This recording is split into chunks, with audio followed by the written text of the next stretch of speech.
ചിലർ സംശയം പ്രകടിപ്പിച്ചു. രാഹുൽജി 5 ഗ്യാരണ്ടികൾ പ്രഖ്യാപിച്ചു. അത് നടക്കുമോ?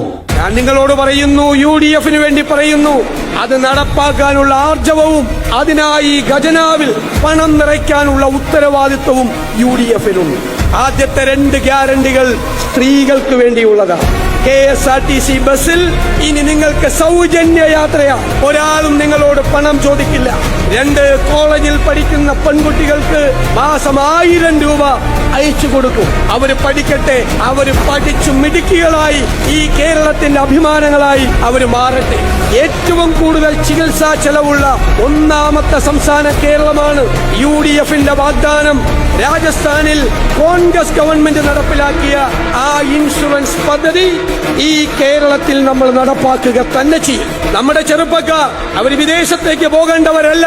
നമ്മുടെ കുട്ടികൾ ഇവിടെ പഠിക്കും. പഠിച്ചു പുറത്തിറങ്ങുമ്പോൾ ഒന്നുകിൽ ജോലി അല്ലെങ്കിൽ സംരംഭം തുടങ്ങാനുള്ള സഹായം 5 ലക്ഷം രൂപ പലിശരഹിതമായി വായ്പയായി കൊടുക്കും. അവർ വളരട്ടെ, കേരളത്തിൽ സംരംഭങ്ങൾ ഉണ്ടാകട്ടെ. 5ാമത് പ്രായമായവർക്ക് വേണ്ടിയിട്ട് അവർക്ക് വേണ്ടി പ്രത്യേക വകുപ്പുണ്ടാകും. ഒരുപാട് പരിപാടികൾ പ്രായമായവർക്ക് വേണ്ടി ഉണ്ടാകും.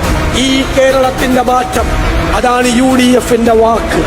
നിങ്ങൾ അതിനുവേണ്ടി കാത്തിരിക്കുക, അതിനുവേണ്ടി കഠിനാധ്വാനം ചെയ്യുക. ഞങ്ങളൊന്നും മറക്കില്ല. പണ്ടൊക്കെ ഞങ്ങളുടെ അധികാരം ഭരണത്തിലേക്ക് വരുമ്പോൾ പലതും മറന്നുപോകായിരുന്നു.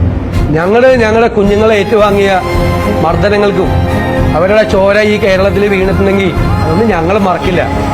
ഞങ്ങളുടെ കുഞ്ഞുങ്ങൾ നടത്തിയ പോരാട്ടം, നവകേരള യാത്രയ്ക്കിടയിലൊക്കെ ഞങ്ങളുടെ കുഞ്ഞുങ്ങൾ അവരെ അക്രമമൊന്നും കാണിച്ചില്ല. അവർ കരിങ്കൊടി കാണിച്ചതിൻ്റെ പേരിൽ അവർ ഏറ്റുവാങ്ങിയ അതിക്രമങ്ങൾ, രക്ഷാപ്രവർത്തനം എന്ന് പറഞ്ഞ് പരിഹസിച്ചത് ഞങ്ങൾ മറക്കില്ല. മറക്കാൻ പറ്റില്ലല്ലോ.